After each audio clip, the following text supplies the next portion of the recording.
بسم اللہ الرحمن الرحیم۔ تمام ناظرین و سامعین کو السلام علیکم۔ صلح حدیبیہ اور حضرت ابو جندل اور حضرت ابو بصیر رضی اللہ تعالی عنہ کا قصہ کہ جنہوں نے اسلام کی خاطر خود کو قربان کر دیا۔ 6 ہجری میں حضور اقدس صلی اللہ تعالی علیہ وسلم عمرہ کے ارادے سے مکہ تشریف لے جا رہے تھے۔ کفار مکہ کو اس کی خبر ہوئی اور وہ اس خبر کو اپنی ذلت سمجھے، اس لیے مزاحمت کی اور حدیبیہ میں آپ علیہ السلام کو رکنا پڑا۔ جانثار صحابہ رضی اللہ تعالی عنہ ساتھ تھے جو حضور صلی اللہ تعالی علیہ وسلم پر جان قربان کرنا فخر سمجھتے تھے۔ لڑنے کو تیار ہو گئے، مگر حضور صلی اللہ تعالی علیہ وسلم نے مکہ والوں کی خاطر سے لڑنے کا ارادہ نہیں فرمایا اور صلح کی کوشش کی، اور باوجود صحابہ کرام رضی اللہ تعالی عنہ لڑائی پر مستعدی اور بہادری کے حضور صلی اللہ تعالی علیہ وسلم نے کفار کی اس قدر رعایت فرمائی کہ ان کی ہر شرط کو قبول فرما لیا۔ صحابہ رضی اللہ تعالی عنہم کو اس طرح دب کر صلح کرنا بہت ہی ناگوار تھا، مگر حضور اکرم صلی اللہ تعالی علیہ وسلم کے ارشاد کے سامنے کیا ہو سکتا تھا کہ جانثار تھے اور فرما بردار، اس لیے حضرت عمر رضی اللہ تعالی عنہ جیسے بہادروں کو بھی دبنا پڑا۔ صلح میں جو شرطیں طے ہوئیں، ان شرطوں میں سے ایک شرط یہ بھی تھی کہ کفار میں سے جو شخص اسلام لائے اور ہجرت کرے، مسلمان اس کو مکہ واپس کر دیں، اور مسلمانوں میں سے خدا نہ خواستہ اگر کوئی شخص مرتد ہو کر چلا ہے تو وہ واپس نہ کیا جائے۔ یہ صلح نامہ ابھی تک پورا لکھا بھی نہ گیا تھا کہ حضرت ابو جندل رضی اللہ تعالی عنہ ایک صحابی تھے جو اسلام لانے کی وجہ سے طرح طرح کی تکلیفیں برداشت کر رہے تھے اور زنجیروں میں بندھے ہوئے تھے۔ اسی حالت میں گرتے پڑتے مسلمانوں کے لشکر میں اس امید پر پہنچے کہ ان لوگوں کی حمایت میں جا کر اس مصیبت سے چھٹکارا پاؤں گا۔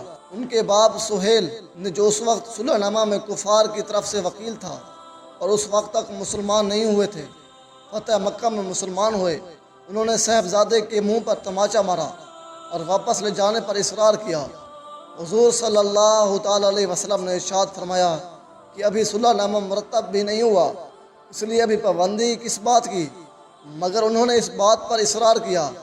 پھر حضور صلی اللہ تعالی علیہ وسلم نے ارشاد فرمایا کہ ایک آدمی مجھے مانگا ہی دے دو، مگر وہ لوگ ضد پر تھے، نہ مانا۔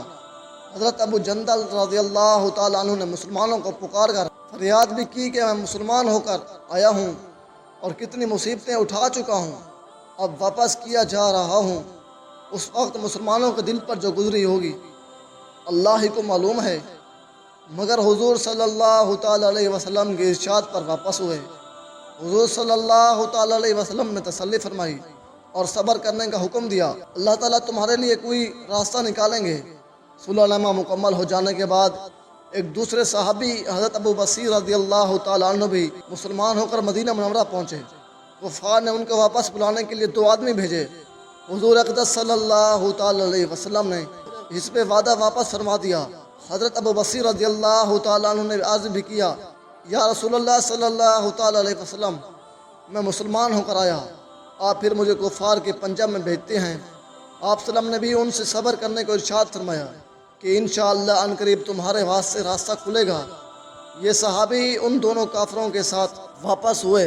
راستے میں ان میں سے ایک سے کہنے لگے کہ یار تیری یہ تلوار تو بڑی نافیس معلوم ہوتی ہے، شیخی بازی آدمی ذرا سی بات میں بھول ہی جاتا ہے۔ وہ نیام سے نکال کر کہنے لگا، ہاں یہ میں نے بہت سے لوگوں پر اس کا تجربہ کیا۔ یہ کہہ کر تلوار ان کے حوالے کر دی، انہوں نے اسی پر اس کا تجربہ کیا۔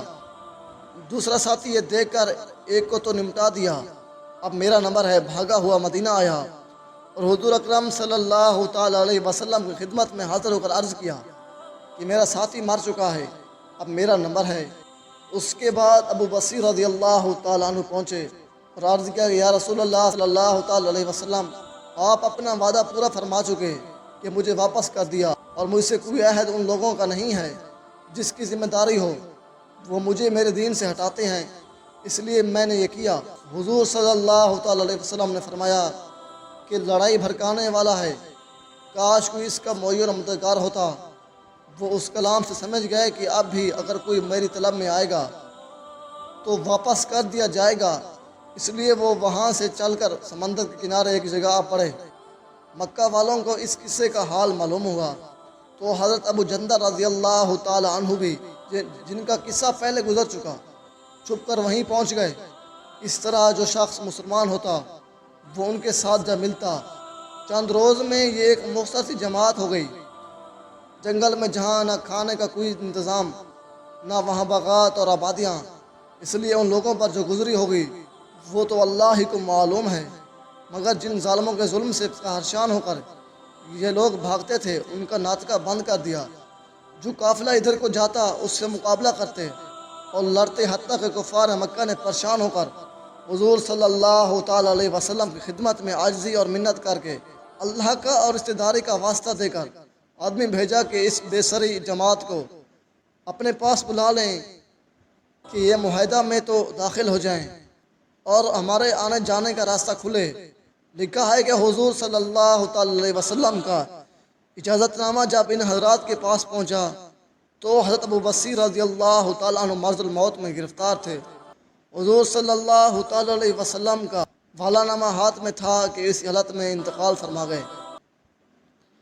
آدمی اگر اپنے دین پر پکا ہو، بشرط یہ کہ دین بھی سچا ہو، تو بڑی طاقت اس کو نہیں ہٹا سکتی، اور مسلمان کی مدد کا وعدہ تو اللہ کا ہے، بشرط یہ کہ وہ مسلمان ہو۔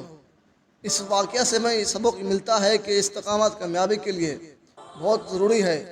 اگر استقامت نہ ہو تو انسان بہت جلد حالات کا شکار ہو کر اپنے ایمان سے محروم ہو جاتا ہے۔